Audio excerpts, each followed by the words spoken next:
Are you always eating, but yet you still feel like you're always hungry? You're not going crazy. I want to break down for you exactly what's going on. So, yesterday I made a post where I said, here are 5 signs that you are under eating.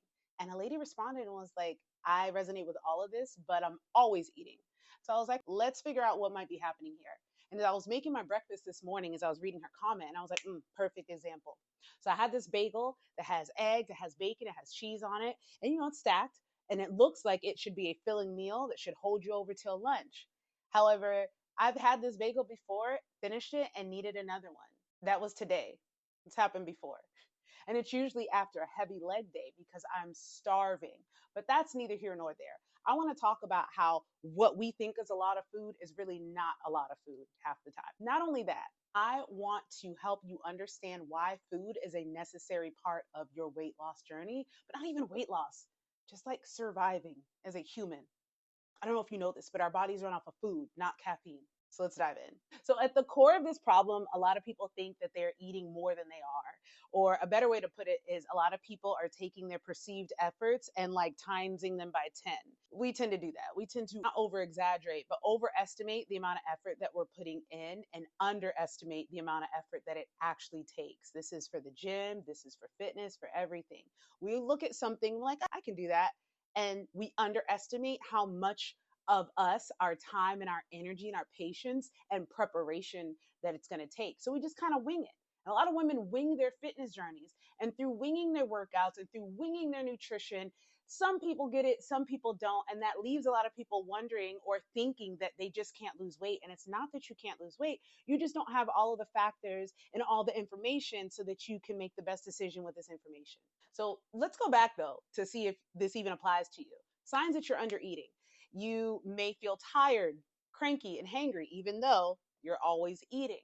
Have brain fog, irregular periods. You lift weights and you work out, but you still feel soft and fluffy instead of toned, firm, and strong. Workout recoveries are kicking your ass for several days, or you don't even make it to the gym because you don't even have the energy to. These are all signs that you are not properly fueling your body. And the reason why you're not fueling your body is because you're eyeballing something that you don't really have any context for. I use this joke a lot. I'm like, would you be able to eyeball a QP of weed for me? How about a quarter? Half a pound? The answer is probably not. You couldn't do that. I could because I used to do that shit.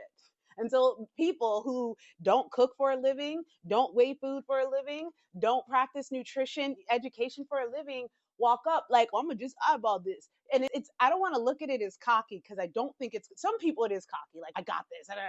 There are some people that it is cocky, right? Or arrogant. And then there's some people that it triggers them to look at the numbers. But I want to tell you something. Like when it come in my business, the hardest part about growing was that I wouldn't look at my numbers because I was so overwhelmed because I didn't even know where to start. And I feel like so many women feel that same way when it comes to nutrition and workouts. It's overwhelming to look at all the work that has to be done. The whole underestimating that it's going to take a lot of work, but you're just trying to see if maybe I could do it with bare minimum effort. Or it's a lot and you don't have that much to give. So you're like, giving it what you can. And I completely understand that. I even talked about that today on a post where I was like, how to go from surviving to thriving in your fitness journey. The key to that is one, slowing down and realizing that this will take longer because you actually have to learn this stuff. But number two, giving yourself the patience and the grace. So slow down, give yourself the patience and the grace. And three, you have to actually learn this stuff. If not, you're always going to be on a diet. You're always going to be looking for something to help you get there without doing the work. And when I say it like that, I hope a light bulb goes off to you because that's what you're doing when you're choosing to not learn something.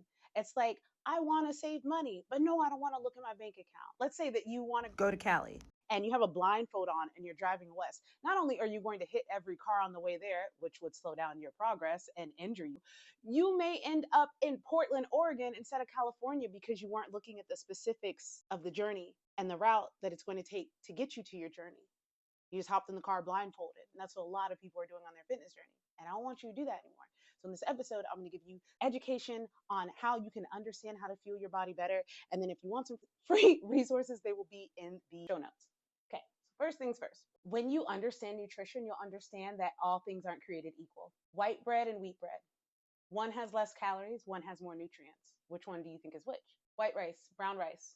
One has less calories, one has more nutrients. Which one do you think is which? Ground turkey, grilled steak. One has more fat and tastes better. One has less fat, and you got to over season it. Which one do you think that is? These are all very important things to know when you are preparing food because some foods have a lot of sodium in them that may cause you to be bloated. Some foods have fiber in them that will keep you full longer so that you're not constantly overeating and going back. But you would never know any of that if you just jump from hack to hack and diet to diet without actually learning the things that you need to learn, like nutrition density, which is what we just went over. This morning's bagel looks like a lot of food when in reality, it's only like 400 or 500 calories. And to you, who thinks that she has to eat 1,500 calories, that sounds right. But if you're 5'8" like me and 70 to 80% of your body is muscle, no, 400 calories ain't shit. The next, so it's not just about how little can I eat. I want you to start thinking, how much can I eat? Because truth be told, some of y'all need to, you might benefit from a heavy breakfast because you're like me. And once you get on the computer and you start working, you don't want to stop. And if you are like that, which I don't recommend, but if you know that, plan your meals accordingly. If I tell you you got 1,900 calories and you only eat 2 meals a day, what I'm hearing is my client gets to have a big breakfast, a little small snack at lunch, and then a big dinner or a moderate dinner, right? Learning these things will help you plan your life better, and then you won't feel like you're always in survival mode. You're in survival mode because you don't know which way to turn. You don't know what your next move is. But in order to know what your next move is, you have to strategize. And you can't strategize if you don't take the time to realize, oh, she preaching, what is going on and what is needed of you. There are millions of people online trying to get you to buy their product, trying to get you to like and follow them so that they can get brand deals. There are a lot of people that are trying to capitalize off of your attention. I'm one of them, except the only thing I get from this is like knowing that I help change someone's life and then maybe they become a client. At the end of the day, because I'm passionate about what I do, I want more people to know this. I want this to be accessible to the world. Like I do, at the end of the day, education is going to be one of the biggest determining factors in changing someone's behavior. Not everyone. But for example, if we want to reduce teen pregnancy and STD rates, we do what? Sex education. But for whatever reason, in this country, we don't do nutrition and fitness education. Why? Because everyone's trying to capitalize off of something. Big Pharma makes money off of people who think that they can't figure out weight loss, so they have to get a GL1P. Gyms make money off of people who will never come. You know, everyone's making money off of you. I want you to learn this so you can stop being someone's meal ticket. No pun intended. So let's dive back in. The eating less and moving more is where a lot of people get tripped up. Eating less is a relative term. Everything is relative, meaning it is relating and pertaining to the specific thing. So eating less for me sounds different than eating less for you. Eating less for me means 1,800 calories. Eating less for you might be 1,600 calories. It is very important that you figure out your maintenance calories. And then from your maintenance calories, instead of eating less, like 700 calories less, let's bring that up to a slight deficit of like maybe 200 and 250. And then once you figure that 200 and 250 out, if your goal is weight loss, then go ahead and try to aim for 250 calories burned from your workouts. It could be your lifting and your exercise. If you're serious about weight loss, then you can, burn a few more. But when you guys start trying to cut 600 calories and burn 600 calories all on the same day, every day, that's where you get burnt out. Because one, you're doing too much. And two, you're not giving your body enough. I talk about that more on the TikTok about how you're not just eating protein, you're not just eating food so you can build muscle and lose weight. Your body literally runs off of food. I don't know if y'all know that. Like, we don't run off of caffeine and Dunkin'. We run off of food. And a lot of us are out here trying to go to work, which requires mental power, mental fuel. A lot of us are trying to manage our stress, which again requires energy in the form of food. Everything that you do requires fuel.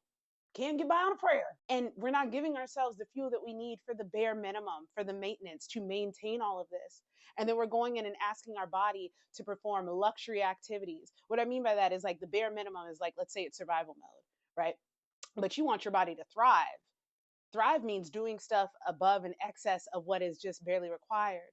And if you're not giving your body enough to thrive because you're over here balling on a budget with your deficit, like, you can't expect it to do so many things at once. There's only so much your body can do. And if you want it to be able to do more, you got to fuel. I'm just thinking of how I'll tell people, like, you drink water, and they're like, all they drink is water, but like, this is how much water they'll have a day. Everything is relative. You need to know your numbers. Just like they told me in my business, you need to know your numbers. I ignored them. I saw it. I plateaued. When I learned my numbers, we got back on track. So, real quick, we'll go over a couple basics. You guys know that you need protein for muscle growth, but I need you to know, go back to 10th grade biology. You need protein for everything. It is a building block of every cell in your body. Stop that.